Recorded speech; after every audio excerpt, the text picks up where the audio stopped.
Welcome back to Nasdaq Trade Talks. I'm your host, Jill Malandrino, Global Markets Reporter at Nasdaq. We're coming to you live from the Digital Asset Summit in New York City. Joining me for this segment, we have Nance Harmon. He's the co-founder and CEO of Hedera Hashgraph. We're going to take a look at blockchain, potentially taking out the need for a middleman. Thank you so much for joining us on set at DAS. Now, 2019 seems to be the year of the gig economy. A couple questions for you, though. This was supposed to benefit the workers. Have you really seen it translate into that?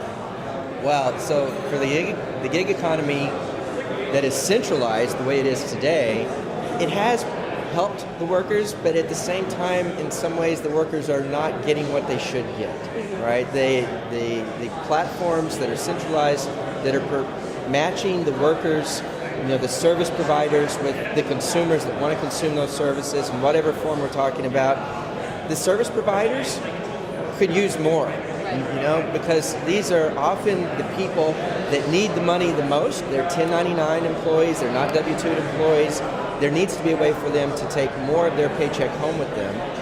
The distributed ledger category, the blockchain category, holds a lot of promise for disintermediating those central providers, the ones that match the service providers with consumers, with a network, a technology that doesn't take a cut of your paycheck, right? And it makes it possible for the gig economy, the 60 million plus Americans, hundreds of millions of people globally, to realize an increase in their paycheck without the burden of having to rely on that central organization. It seems like blockchain and DLT kind of solves the problem for anything that's transactional related.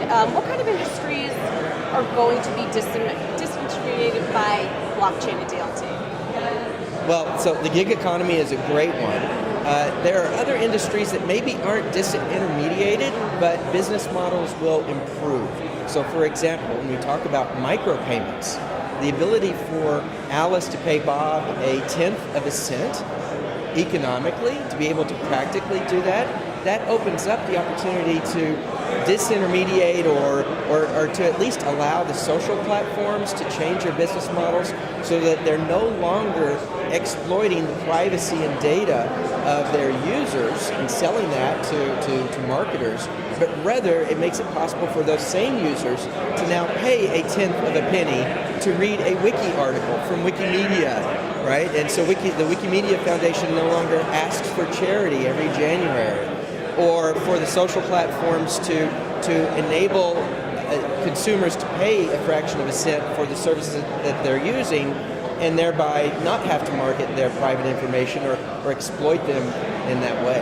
What's it going to take to get there, and realistically, how much time would it take?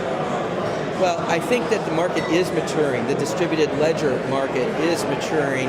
I do think that the next generation of platforms are growing up in some ways. The first generation platforms were really just focused on technology at the expense of governance.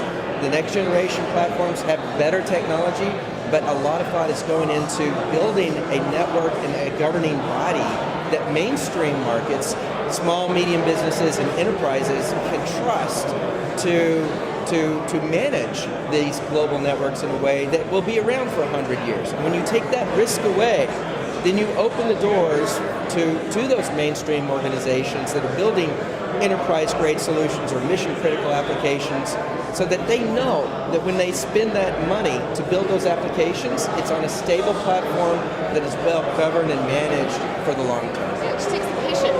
Rome was not built in a day, for sure. Correct. Thank you so much, Nance, for joining us. Thank you. And thanks for sticking with us throughout the day at the Digital Asset Summit. I'm Jill Malandrino, Global Markets Reporter at Nasdaq.